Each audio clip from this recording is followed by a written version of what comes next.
Okay, hope you guys are having a safe and fun holiday. Um, Welcome to the latest edition of the Vikings Now. I'm your host. Obviously, there's no one else here but me. Um, there's a couple of things I wanted to cover first. I don't know if you guys just got the news about Jeff Gladney, the former cornerback for the Vikings, first round pick. Apparently, he's passed away due to an automobile accident. He and his passenger, I believe, were both killed.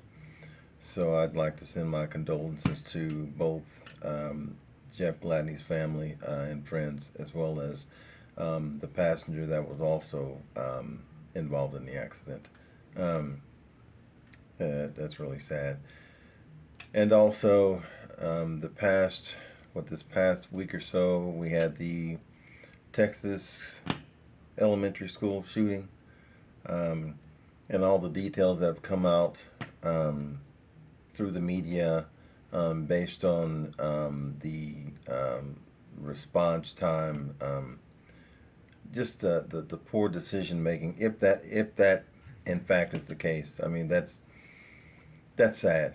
I mean, for those kids, I can't even fathom why they even had to wait.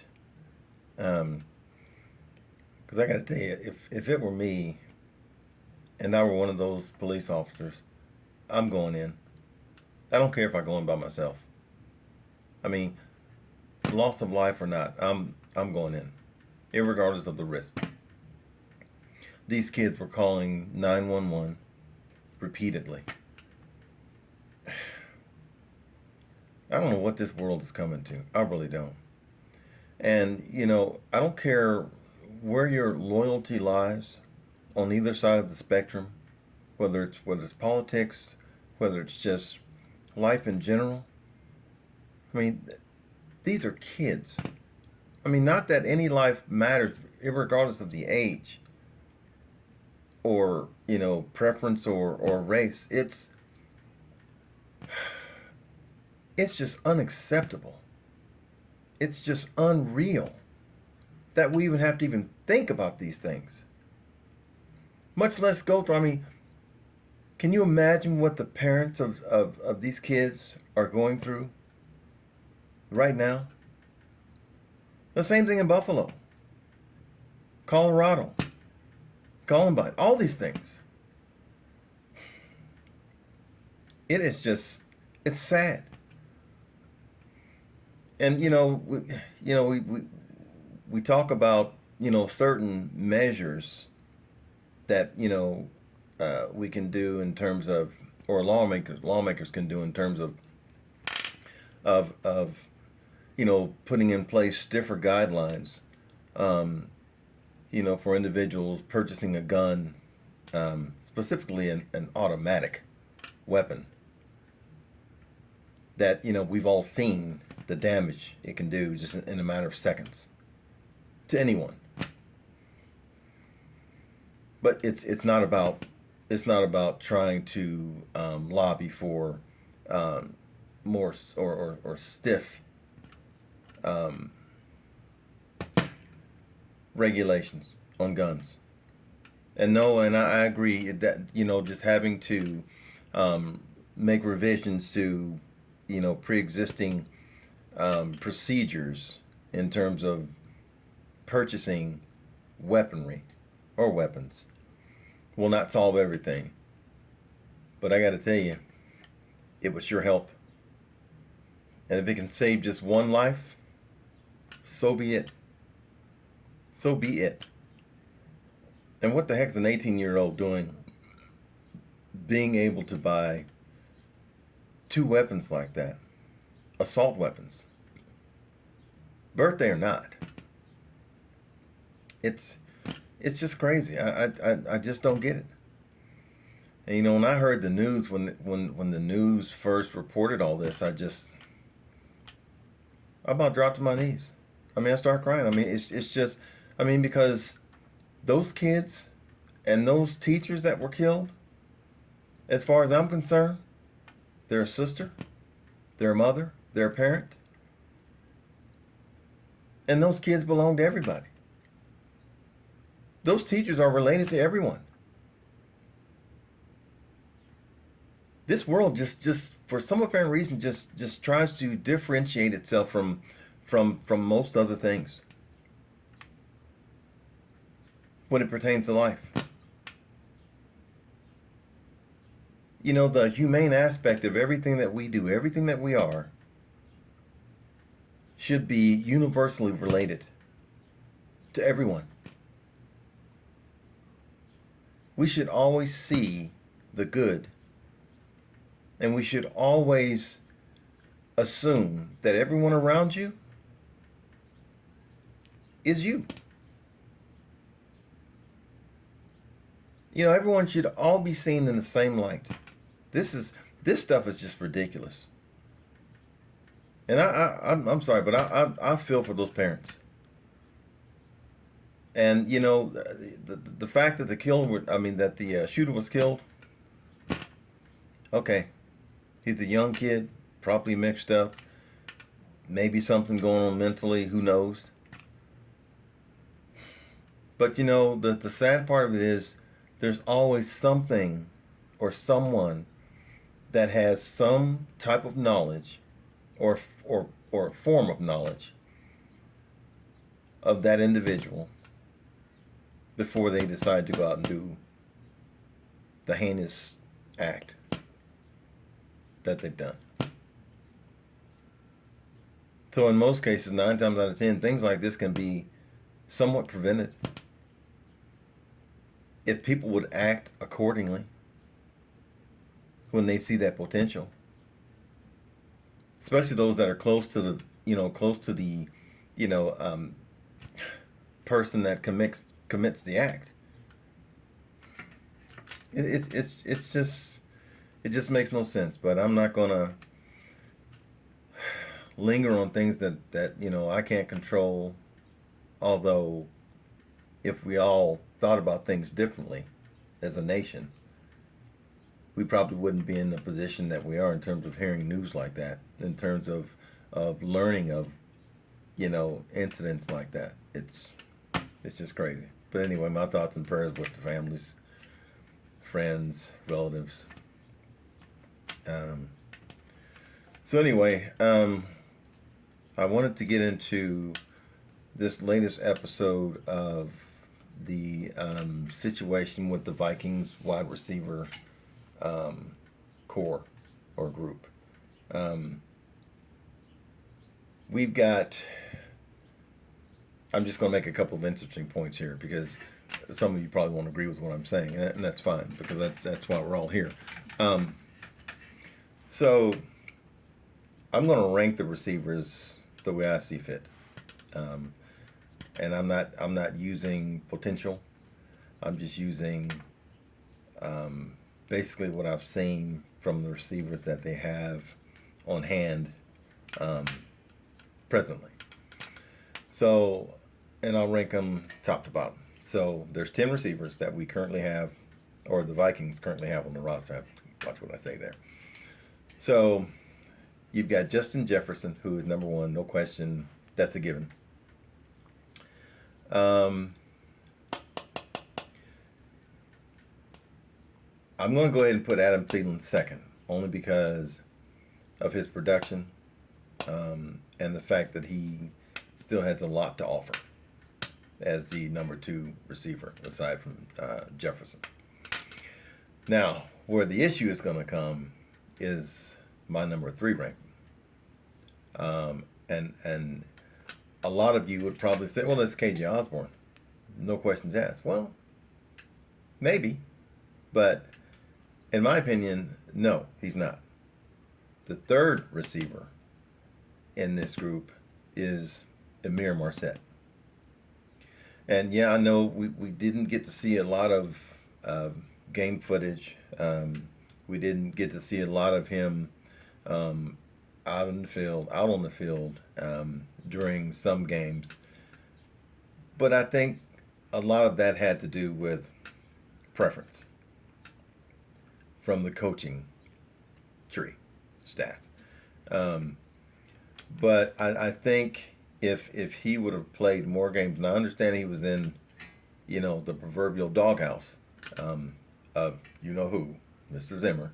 Um, and the reason I say that is because, in light of what we have just discovered in the past couple of weeks, now we tend to see the true issues that were there or that existed during the season, which I don't think many of us were aware of, unless you're probably, unless you have some type of source within the organization that you can extract that information from.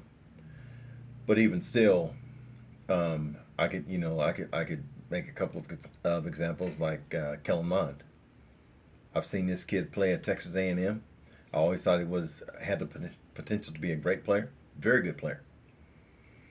You don't put up those kinds of numbers. You don't show up in games like that against teams that you shouldn't even be playing with in terms of the level of competition. Um, I can always reference the LSU game, the 74-72 victory over LSU. I think the 4 or 5 overtimes that game went to, and how it transpired. And like I said before, you had the likes of Joe Burrow, Jamar Chase, yeah, um, and you had Justin Jefferson. So, I mean, all that talent, and Kellen Mond doesn't have anywhere near the amount of talent on the other side. I mean, it's so offset. It's not even funny.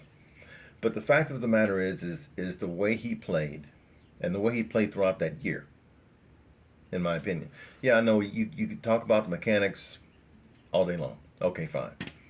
Those are fundamentals that he could easily, work through proper, you know, training, and working with, coaches and staff that can, kind of walk him through those things. He didn't have that. Not last year. He didn't have that at all. So that's what I'm saying. This year, for not just for Mon, but a couple more rookies, is basically their rookie year, or you can call it a redo, however you want to look at it. But anyway, so the reason I say this is because Amir Marset was also in Zimmer's doghouse, if you recall, for a few games. So that's what I'm saying. He never really got the time of day to showcase what he could really do. And when he did get that opportunity, well, we all know that now. It's history. And you just don't get in a game like that and just, all of a sudden. Now granted, Justin Jefferson opens up a lot of things for a lot of people when it comes to wide receivers and those who play opposite of him. That's a guarantee. But Amir Marset, I would argue, has is about as close as an ability to Justin Jefferson than anyone on that team. And I mean, not Adam Thielen, not KJ, no one. And I think at some point, that staff, with O'Connell and the offensive coordinator and the other staff members, I think when you think about the draft and the fact that they didn't draft a wide receiver up until was that the 5th round when they took Jalen Naylor, and that was only due to um, um, Keenan McCardell, um, as they say, banging his fist on the table for that kid. But that being said, I think the reason they didn't take a receiver early, it wasn't because of KJ Osborne and his potential. Don't get me wrong, KJ Osborne is going to be a bad boy. He is. But if you remember, he started out as the punt returner. That didn't work out. And even his early days as a receiver wasn't working out. So there was a real risk of him not being on the team prior to last year. So whatever changed, it came from within. It didn't come from any staff member or anything like that. That came from KJ Osborne himself. He generated that, and he displayed that. So good for him. But what I'm saying is, Amir Marset is going to find his way onto the field on a permanent basis. Just remember you heard that from me. Yeah, just saying. Now, so number 4 is going to be KJ Osborne. Those 4 are your top receivers. I don't care how you look at it. And you can rank them any way you want to, and you probably wouldn't go wrong either way, with the exception of JJ and Adam, or, I can always see JJ and Amir and Adam and KJ, blah, blah, blah, whatever.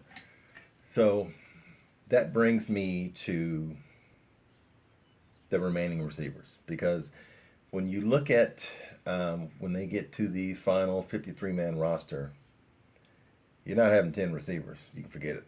I don't care who you are. It's not going to happen. So you'll probably see, at best, 6 receivers that are going to be on the roster. So the tough time that I had with this particular group of remaining receivers is, everyone's somewhat high on the return of BC Johnson. I'm not. I'm not one of those guys. I saw BC before he got hurt. I saw him during games long before the injury, and I wasn't impressed. Not at all. To me, he showed a tendency to drop critical passes, third down passes, and he didn't, he didn't display the ability, in my opinion, to create separation in order to take pressure off some of the other receivers on the field. And when you think about that, some of the receivers, the really good receivers, like and KJ is a good example of that. He didn't do that early on. He figured out his route tree, and then he started to kind of incorporate how to get space or create space between he and the defender, the cornerback, the DB, stuff like that. It took him a minute, but BC Johnson, I just don't think has that ability. So it wasn't just a drop pass here, drop pass there, critical third down drop or whatever. It was more than that. It was the inability to get open. And I haven't seen where that has changed. It still appears to me to be the same player, injury or otherwise. So I put BC at the number 6 slot, with stipulations involved with that or attached to that, because I think no, let me see, did I put him? Oh, actually, I've got BC Johnson as the 6th receiver. I've got Jalen Naylor as the 5th. So and based on the footage I've seen of Jalen Naylor, he looks a lot better than BC Johnson. Now that's college, and I get that that carryover from college to the pros is a different animal in its own right. So we don't know how he will fare once he crosses over to the NFL and training camp and those types of things. But from the way it looks, Keenan McCardell must have really seen something in him that he really liked. I do like his speed. I do like his ability, potentially, to get open, because I did see it in college. Now his weight and the injury factor may be a risk, depending upon where he fits within the new regime's scheme, and how they go about determining, okay, how many receivers do we want to keep, of the receivers that we have, how much experience do we have versus the youth. So that could be an underlying factor too, depending on whether they keep 5, 6, or 7. Which I just really think 7 is just wishful thinking. If you're out if you're outside of the first 6 looking in, chances are you're just not going to make it. So those are, or that's the order that I think that very well could be the order of how it plays out on the roster. But let me know what you think, because I just don't see, you got here. Okay, here's the other 5 or 6. You have Blake Prohl, who's been there a couple of seasons now. We've not heard anything from Dan Chisena. We've heard just about everything that he could do, but okay, what happened? Where was it? Still haven't seen it yet, and that was the old regime. Myron Mitchell, likewise. Now Thomas Hennigan is the kid from Appalachian State. So I don't know. I mean, I don't know if that was just a pickup for a pickup, or just maybe they saw something in him that that may become worthwhile down the road. But it sounds like a developmental player to me. I don't know, because from what I saw highlight wise, I've never seen footage of the kid. I'm just going by what I've seen on the highlight reels, probably what everyone else has seen during the draft process. I don't see a talent that could come in and take over any one of these top 6, top 5 players at all. I don't see it. So, but we'll see. We'll see. Outside of that, I mean, just let me know what your thoughts are. I'm sure everyone else has a different view of how that ranking goes. You can rank them your own way, and just kind of give me some feedback on how would you rank them. How would you rank them, and why would you rank this specific receiver here and the other one that may have more experience or whatever. you know, just give me your feedback. It's all relevant. So anyway, hope you guys have a good weekend. Hope you have a blessed and purposeful holiday. And really think about what's going on around us, because it makes me just want to go to my kids' daycare and just bring them home and homeschool. I mean, it's just getting to the point, and we all know it's just getting to a point to where nothing's sacred anymore, not even the lives of our kids. And that to me says it all. It's just, I couldn't, if I'm in Texas, I couldn't be a sheriff. I couldn't come outside and show my face. I just couldn't. There's no point. I mean, you could have just rounded up a bunch of parents and just have them just, just barge in, and hopefully it runs out of ammunition by the time they're able to get to him. But at least, kids are safe. And I'm sure that's what everyone wants, or wanted in that particular case. So anyway, you guys have a good one. I'll talk to you in a day or two, and we'll see where it goes. All right, have a good one. Bye-bye now.